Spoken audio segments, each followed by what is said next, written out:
Dans les années 1970, les ingénieurs croyaient en une vérité simple. Plus une voiture était compliquée, meilleure elle devait être.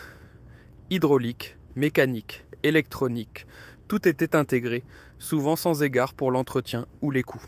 Certains véhicules sont devenus des légendes, d'autres des cauchemars roulants. Aujourd'hui, nous voyageons de nouveau dans cette décennie, et commençons avec la 10e place d'une époque où la technologie est parfois allée trop loin. Top 10, Jensen Interceptor, FF. Le Jensen. Interceptor FF n'était pas un véhicule de luxe ordinaire, mais une expérience technique sur roue. Au premier coup d'œil, il semblait élégant, mais sous la carrosserie se cachait une complexité bien en avance sur son temps. C'était l'un des premiers véhicules de série à transmission intégrale et un système anti-blocage précoce, développé sans ordinateur moderne, purement mécanique. Le système de transmission était si élaboré qu'il nécessitait des arbres supplémentaires, des différentiels et des embrayages, juste pour répartir la puissance uniformément. Cette technologie augmentait considérablement le poids et rendait chaque réparation un défi. Même les entretiens simples pouvaient prendre des jours. Néanmoins, le véhicule offrait une stabilité et une sécurité que de nombreuses autres voitures de cette époque ne connaissaient pas. Seuls quelques exemplaires ont été construits. Non pas par manque de demande, mais parce que chaque véhicule était extrêmement cher et long à fabriquer.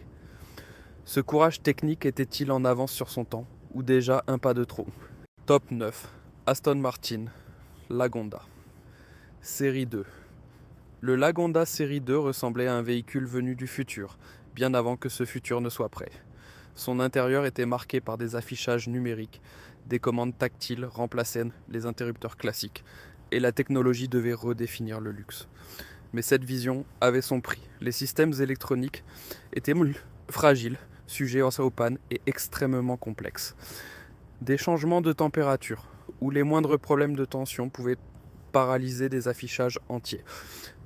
Mécaniquement, le véhicule n'était pas moins exigeant. Le moteur, le châssis et l'hydraulique étaient si étroitement intégrés que les réparations nécessitaient souvent le démontage de plusieurs composants. Chaque Lagonda était fabriqué presque à la main. Aucun véhicule ne ressemblait exactement à un autre. Cela le rendait unique, mais aussi imprévisible. Pour certains, c'était une œuvre d'art roulante. Pour d'autres, un champ de mine technologique. Était-ce un regard audacieux vers l'avenir ou un luxe que la technologie de l'époque ne pouvait pas encore supporter? Top 8, Porsche 928. La Porsche 928 était une tentative d'imposer techniquement la perfection. Tout dans ce véhicule était conçu pour redéfinir l'équilibre et le contrôle. Le moteur était à l'avant, mais la boîte de vitesse était à l'arrière, reliée par un arbre rigide, pour obtenir une répartition idéale du poids. Ce concept était génial, mais extrêmement compliqué. Les cieux arrière étaient conçus pour s'autodiriger légèrement dans les virages, purement mécaniquement, sans électronique. Cela garantissait une stabilité exceptionnelle, mais exigeait une précision maximale dans le réglage. Les moindres écarts pouvaient déséquilibrer tout le système. De même, la climatisation, le système de freinage et même le frein de stationnement étaient techniquement surétudiés dans les moindres détails. Neuf, tout fonctionnait harmonieusement, presque magiquement. Au fil des ans, cependant, chaque réparation est devenue un défi coûteux. Cet effort était-il nécessaire, ou était-ce le moment où la technologie est devenue plus importante que la simplicité? Top 7, Rolls-Royce. Camargue. La Rolls-Royce Camargue n'était pas seulement un luxe mais un manifeste technique. Le système de climatisation en particulier était considéré comme l'un des plus complexes jamais installés dans un véhicule. Il pouvait maintenir la température et l'humidité presque constantes, quelles que soient les conditions extérieures. Pour y parvenir, d'innombrables conduits et canaux traversaient tout le véhicule. La conception était si élaborée que l'intérieur devait pratiquement être conçu autour de cette technologie. Les moindres défauts pouvaient paralyser de grandes parties du système. Le châssis utilisait également des solutions hydrauliques qui portaient le confort à un nouveau niveau, mais entraînaient en même temps des coûts d'entretien énormes. Chaque exemplaire nécessitait des mois de fabrication. Aujourd'hui, la Camargue est un symbole d'une époque où le luxe ne connaissait pas de limites. Mais cette perfection technique était-elle vraiment durable? Ou seulement impressionnante au premier abord? Top 6. Citroën SM. La Citroën SM n'était pas un véhicule ordinaire, mais une expérience technique sans filet de sécurité. Son châssis utilisait un système hydraulique central qui non seulement contrôlait la suspension, mais alimentait également la direction, les freins et même les fonctions auxiliaires du véhicule. Tout dépendait de tout était sous pression. La direction réagissait extrêmement directement et se redressait automatiquement en fonction de la vitesse. Les liaisons mécaniques étaient remplacées par l'hydraulique, ce qui créait une sensation de conduite incomparable, mais signifiait aussi une dépendance totale à ce système. Un petit défaut pouvait paralyser tout le véhicule. Les freins ne fonctionnaient pas avec une sensation de pédale classique, mais par pression. Plus la pression était forte, plus la décélération était forte. Pour les conducteurs inexpérimentés, c'était effrayant, pour d'autres, révolutionnaire. L'ASM était bien en avance sur son temps, mais cette audace technique avait son prix. Était-ce un chef-d'œuvre ou un risque que la technologie seule ne pouvait pas supporter? Top 5, Mercedes-Benz 450 SEL 6.9. La 450 SL 6.9 était le résultat d'une pensée sans compromis. Confort, performance et technologie devaient être maximisés simultanément, indépendamment de l'effort ou des coûts. Le cœur était un moteur de grande cylindrée, combiné à un châssis hydropneumatique qui régulait automatiquement la hauteur du véhicule et le confort de conduite. Ce système s'adaptait à la charge, à la vitesse et à la chaussée, sans électronique moderne. Des vannes, des accumulateurs de pression et des conduites fonctionnaient en permanence en arrière-plan. Quand tout fonctionnait, le véhicule glissait presque sans effort sur la route. Mais toute fuite, toute déviation pouvait entraîner des réparations coûteuses. Le système de climatisation était également pensé dans les moindres détails et pouvait réguler la température avec précision. Les portes se fermaient en douceur. Les bruits étaient presque entièrement isolés. Cette voiture était un laboratoire roulant pour la perfection technique. Mais cette perfection représentait-elle l'apogée de l'ingénierie, ou déjà son point d'inflexion? Top 4. Oldsmobile Toronado. L'Oldsmobile Toronado était un tour de force technique qui ignorait les règles établies. Un grand et lourd véhicule de luxe à traction, avant, était alors considéré comme presque impossible.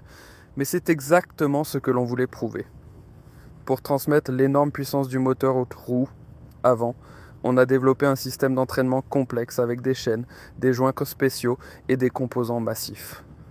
La boîte de vitesse était située latéralement à côté du moteur et transmettait la puissance via une chaîne robuste. Cette construction était extrêmement résistante, mais aussi lourde et nécessitait beaucoup d'entretien. Toute réparation exigeait expérience et patience, car toute la chaîne cinématique était densément emballée. Le châssis était également conçu de manière inhabituelle pour équilibrer le poids et les forces.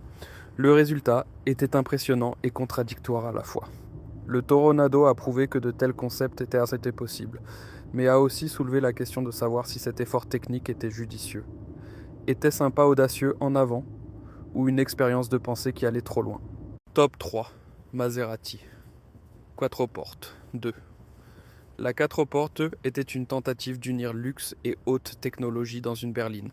Sa construction ne suivait aucun principe simple. Le châssis, la propulsion et les systèmes de confort étaient combinés de manière si ambitieuse que chaque composant faisait partie d'un équilibre délicat. La suspension utilisait un système hydraulique complexe qui devait permettre un confort de conduite de très haut niveau.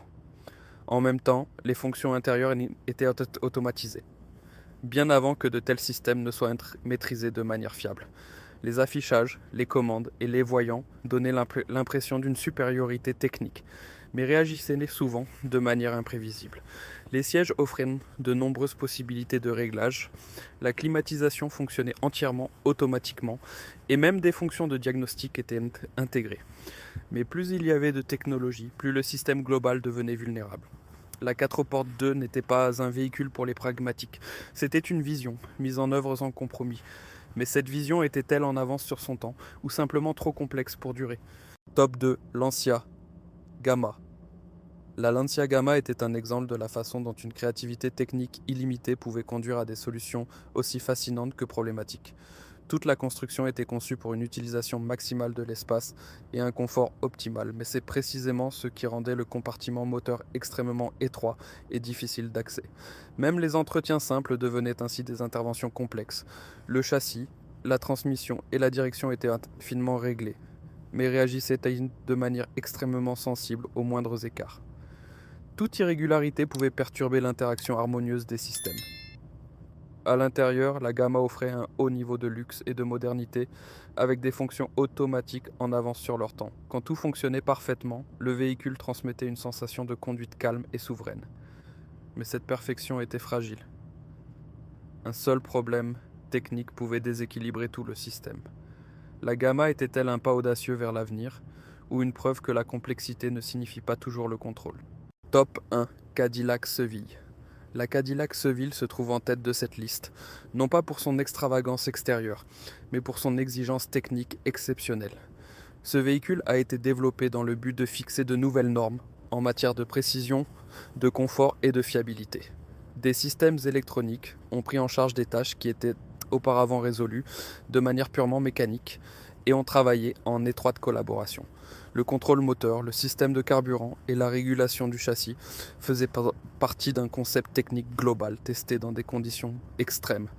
Chaque détail a été optimisé, même l'insonorisation et la mécanique des portes suivaient des calculs précis. L'intérieur offrait un calme et un contrôle inégalé à l'époque. Le plus étonnant n'était pas la complexité seule, mais le fait qu'elle fonctionnait. La Seville a montré que le surdéveloppement technique pouvait aussi être réussi, s'il était mis en œuvre de manière cohérente. Mais la question demeure, était-ce l'apogée de la perfection en ingénierie, ou déjà la limite de ce qui est raisonnable? Les années 1970 étaient une période où les ingénieurs rêvaient sans penser aux limites. Certaines de ces voitures sont devenues des légendes, d'autres des avertissements. Laquelle de ces machines a éveillé en toi les souvenirs les plus forts? Si ce voyage dans le passé t'a plu, abonne-toi à la chaîne. Laisse un like et reste avec nous pour d'autres histoires d'une époque où la technologie ne connaissait pas encore de compromis.